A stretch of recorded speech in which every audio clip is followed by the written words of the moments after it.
현대인의 생명을 위협하는 대표적인 질환, 암. 현대의학의 3대 암 치료법은 외과적 수술과 항암제 및 방사선 치료. 하지만 말기암인 경우 암 완치는 고작 20%. 첨단 현대의학도 암을 불치병으로 남겨놓은 상황인데 현대의학이 풀지 못하고 있는 불치병들, 그 해법을 면역력 강화에서 찾고자 하는 시도들이 새롭게 관심을 모으고 있다. 이런 가운데 산학연 협동의 면역 연구 개발은 경쟁력 있는 결실을 연이어 내놓고 있는데 과감한 투자와 지속적인 연구로 부작용 없는 면역 치료에 도전하는 우리 의료계의 변화.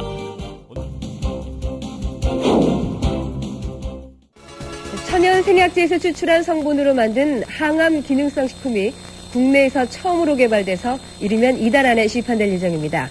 조용호 기자가 전합니다. 항암과 암치료 부작용이나 성인병을 예방하기 위해 개발된 기능성 식품입니다. 해모힘과 해바톤으로 이름 지어진 이들 식품은 생체 손상을 막고 소혈과 면역 증진, 생체 조직의 재생을 촉진하는 기능을 발휘합니다. 이러한 효능을 입증하기 위해 쥐에게 암세포를 투여해봤습니다. 암세포가 계속 전이되는 왼쪽 쥐와는 달리 기능성 식품을 투여한 오른쪽 쥐에서는 암세포 억제 효과가 나타났습니다. 이번에 개발된 이 두 기능성 식품은 해바라기와 당귀 등 우리의 전통 한약재에서 그 성분을 추출했습니다. 생명공학과 방사선 기술로 천연생약제를 조합해 새로운 복합 물질을 만드는 방식을 썼습니다.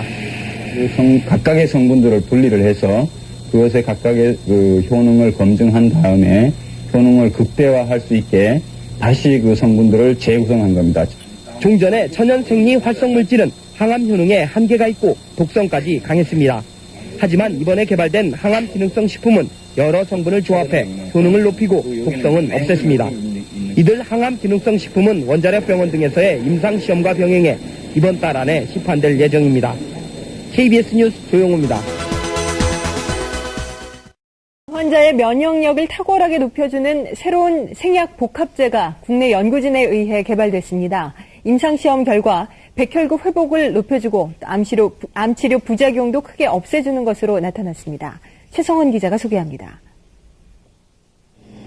생약을 섞어서 만든 해모임이란 생약물질입니다. 원자력 연구소는 천연생약제 30여 종을 집중 분석한 끝에 당귀와 천궁, 백작약 등을 재합성해 이 생약물질을 만들었습니다. 이들 생약제에는 면역을 활성화시키고 조혈장애를 없애는 황산화물이 있는데 연구팀은 이 성분들을 재구성하는 방법으로 면역 증강물질을 개발했습니다. 원자력병원에서 임상시험을 한 결과 새 생약물질은 암 환자들의 면역력을 크게 높이는 것으로 나타났습니다. 유방암과 자궁암 환자 각각 12명에게 새 생약물질을 복용시켰더니 모두 회복 속도가 60% 정도 빨라졌습니다. 특히 이 생약 복합제는 암치료에 따른 염증이나 구토 같은 부작용을 크게 줄일 수 있는 것으로 나타났습니다. 암 환자들은 치료를 받으면서 기력이 떨어져 문제가 됐지만 생약 복합제를 복용한 환자의 80%가량이 기력 회복에 큰 도움이 됐다고 답했습니다. 해모힘을 먹은 환자들은 전신 무력감이 많이 없어져서 더 약을 요구하는 환자들이 많았습니다. 연구팀은 이 물질에 대한 2, 3차 임상시험을 거쳐 신약 개발에 나설 계획입니다. KBS 뉴스 최성원입니다. 한국원자력연구소가 정부 출연 연구기관으로서는 처음으로 기술 출자를 통한 벤처기업을 설립했습니다. 이번 투자는 금전이 아닌 기술 투자에서 연구기관 벤처 창업의 새로운 모델로 평가받고 있습니다. 대전에서 이정우 기자가 보도합니다. 천연 생약 복합 조성물인 해모임입니다.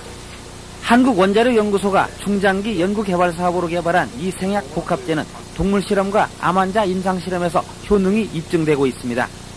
이 물질은 임상실험 결과 면역세포 회복 증진과 염증 등의 부작용 억제 효과가 뛰어나고 방사성 치료에 의한 암 발생 억제 효과도 60% 이상 높은 것으로 확인됐습니다. 암 환자 치료 시에 보조제로 활용할 수 있는 것뿐만 아니라 성인병이나 만성질환 환자들에서 면역 조절 기능 회복에 아주 잘 활용될 수 있을 거로 생각이 됩니다. 이 연구 성과물이 기술 출자 형태로 산업체에 이전돼 벤처기업으로 다시 태어났습니다. 이번 기술 출자는 한국원자력연구소가 직접 벤처기업에 공동으로 참여하는 방식으로 그동안의 단순한 기술 이전과는 다릅니다. 정부 출연 연구기관의 기술 출자로 탄생한 벤처기업의 공식 출범은 연구 성과물에 대한 새로운 장을 열고 있습니다. 정부 지원만을 받는 연구소에서 탈피해 연구 성과물의 상용화, 산업화를 통해 경쟁력을 강화하고 이익금을 환수해 연구 기반 확충에도 도움을 줄 수 있다는 설명입니다. 연구자들이 더 용기를 가지고 더 좋은 연구 성과 내고 성과가 나오는 대로 민간에 이렇게 기술을 넘겨줘서 민간이 또 새로운 기업을 자꾸 창출하는 그런 아마 좋은 전기를 마련했다고 이렇게 봅니다. 기술투자 벤처기업은 금전 등 실물 자산이 아닌 특허와 실용신안 등 기술 투자로 이루어지기 때문에 연구기관 벤처 창업의 새로운 모델로 평가받고 있습니다. YTN 이정우입니다.